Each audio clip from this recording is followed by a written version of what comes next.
Split track audio is a really powerful technique. It can be a little complicated, but it's one of those things that's really worthwhile to learn because it's how things are done in the professional world. And the idea is just this, that you are able to use two different microphones with the camera and record two totally separate signals without them being mixed together on the card. And that's really powerful because it means you can split between, say, a lavalier mic in an interview and a camera mounted mic, giving you a certain amount of redundancy and difference. This is likely your best signal. The lavalier mic is likely your best signal for your interview subject, but that camera mounted mic can get more ambience if you need it. If this mic breaks down or the battery dies in the middle, the camera mounted mic will still be capturing audio in an emergency. And if it turns out that you didn't mic the person asking the questions, but then you want to hear those questions, that camera mounted mic will probably get the better one. But there's all kinds of reasons why you might want to get two separate audio signals to give yourself a safety or a redundancy. So what I want to do in this movie is explain that, and it's not the simplest concept, and also show you specifically on the Panasonic camera the controls that help you control this. And the other piece of important vocabulary here is we're going to be talking about inputs and channels. And the difference is inputs are the mic connections coming in. Channels are the two places they can be recorded on the card. Right, so the video signal itself as recorded has two channels. Often when we're playing video or editing other types of video, those two are used for stereo.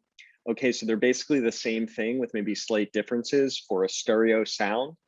But if we hook up the camera in the right way, we can harness those right and left. And instead of them right and left, they're really channels 1 and 2.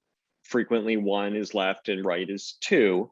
But what we're going to do is make 1 the lavalier mic and 2 the camera mic, or other combinations of microphones. So you can use 2 and have them be separate. Okay, so this is one of those where the video is not going to get you all the way there. It's something that you have to practice and use your ears and use your hands and all of that. Map it out in your head. But it's important to see the little stuff, the little controls on the camera. So let me show you that right now. Here's our Panasonic camera. And the way I would ask you to think about this is like almost like a plumbing or electrical problem, that you're routing a signal. And so the first question is, where does the signal come in? Okay, so if you want to use an external mic, there's two connections on this camera. The first is input 1, and it's right there. That's next to the view screen, right there. And this is conveniently placed here so that you can put in the camera mounted microphone right there, and it has a short cable. Actually, hold on one sec, I'm going to find that for you. Okay, yeah, so this comes with the camera. And so you can put that in there and boom, that straps right in. And that's a better quality microphone than the one that is hardwired, built right into the camera. This is what's known as the internal mic right there, which is always, I don't want to say it's always on, but it's always available to you. It's attached to the camera. And then this we often refer to as the shotgun microphone. Okay, so again, it's that XLR cable. You don't have to use this one here, but that's how it's set up. So that's input 1. And then input 2 is on the back there. Okay, so you have two inputs, 1 and 2. So let's say in our setup, we set up the, we set this one up front, and let's say we put the lavalier mic in back. I'm not going to do it right now, but let's say that's our setup. Okay, so we have input 1 and 2, and now we go to this area right here, which is special because it has a little glass door. Okay, great. So we open the little plastic door, and we have a few things here that are really important. And think of this in our little routing as like a patch bay. This is where we're going to actually route the signal. So you see, this has input 1 and input 2, and this is what type of signal is coming in. And this is not too complicated. You have 3 choices on all of them. You have line, mic, and mic plus 48V. And let me just explain what each one is.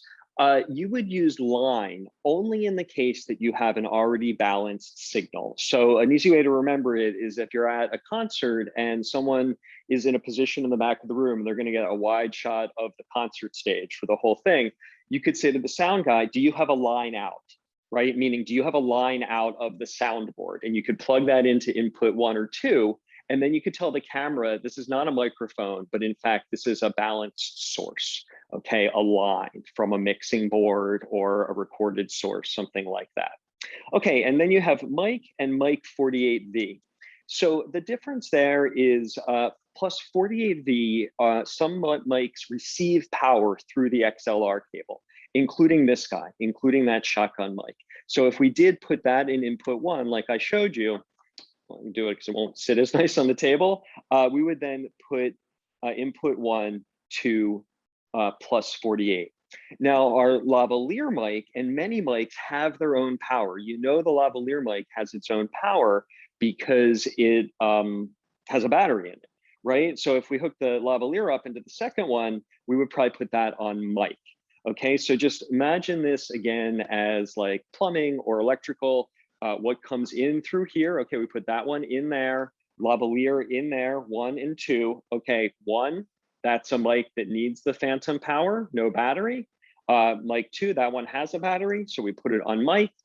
And then this is the literally the routing. Okay, so now that's input. This one is channel 1 and channel 2, what's being recorded. You have a choice between the internal left and internal right. Okay, so if nothing is hooked up, you want to be recording the internal stereo mic, right and left. That's this guy, right? Right and left with no microphones. But as soon as you start putting microphones on, okay, no, channel 1, that's going to be input 1, the shotgun mic, and channel 2, that's going to be input 2, the lavalier mic. Okay, and now finally, you have manual control. This is the actual level, and you can listen through your headphones. And sometimes these aren't the same. Maybe you got a really good placement on the lavalier, it's really close, and it's getting great sound, and you don't need a lot of pickup. So you turn it down. And you know, other situations, maybe it's quiet, the camera's really far away with the shotgun mic, so you bump that one a little up. Now, not pictured here is a switch for auto versus manual. Many professional cameras, and I'm a little mad this one doesn't have it, right in between these two, or maybe in between these two, will have another switch for each channel, auto versus manual. Now, it's in the menus. So if you want to, for instance, it's not a bad idea, if you want to set one of these on auto works particularly well with the internal mic. So if you wanted to say, okay, I'm going to leave this on internal mic and just let it be in auto, and then I'm going to hook up a different mic and I'm going to take control of that mic, you would then have to go into the menus audio and set channel 1 to be auto and channel 2 to be manual. It's quite possible, it's just not on the outside of the camera. Okay, so this is where you tell the camera what type of audio and where to record it, and then set a manual audio level. Okay, when you're serious about audio, you're going to be looking at the screen and seeing the audio bars and making sure they're not hitting the red. And you're also going to be listening. So right here, I actually have it uncovered, is the headphone jack. Sometimes it's got that little cover, and you can plug in your headphones, your own headphones if you have wired ones, or I recommend you take out from the equipment room, you just request a set of headphones and you plug it in here. By default, if you've done this how I explained it, and you put those headphones on, you're gonna have an isolated signal. So if you've set it up for input 1 to be on this microphone and to go to channel 1, and you tap it, you will only hear that in the right ear. And same thing, if you have the lav on and you tap it this way, you'll only hear it in the left ear. And that's the way you know you have that isolation, right? That you've properly done the split track audio, wiring a different microphone to go to channel 1 and channel 2, and to listen on 1 and 2. Now, it's another spot where many cameras have a little switch that just says, do I monitor 1, do I monitor 2, or do I monitor stereo mix, meaning using stereo to mix them together. Again, this camera puts it on the inside, right? So you can switch that. And so if you just want to listen to one or you want to listen to the mix together, you have about 4 choices. But the one that's really valuable for split track audio is what's called a stereo mix, a right-left mix, which means 1, 2 separate. And when you got this going, that's exactly how you're going to do it. You're going to listen on one, tap, tap, tap. Okay, I got the isolation. Tap, tap, tap, and I got it. Okay, this is one of the more complex concepts that I teach in the intro class. I value teaching it because it is really tracks with how real audio setups go in the field. It's a very useful technique. Don't worry about getting everything perfect the first time. Try to understand the concepts, understand what all of the different connections and switches on the camera are doing, and we'll work on it together.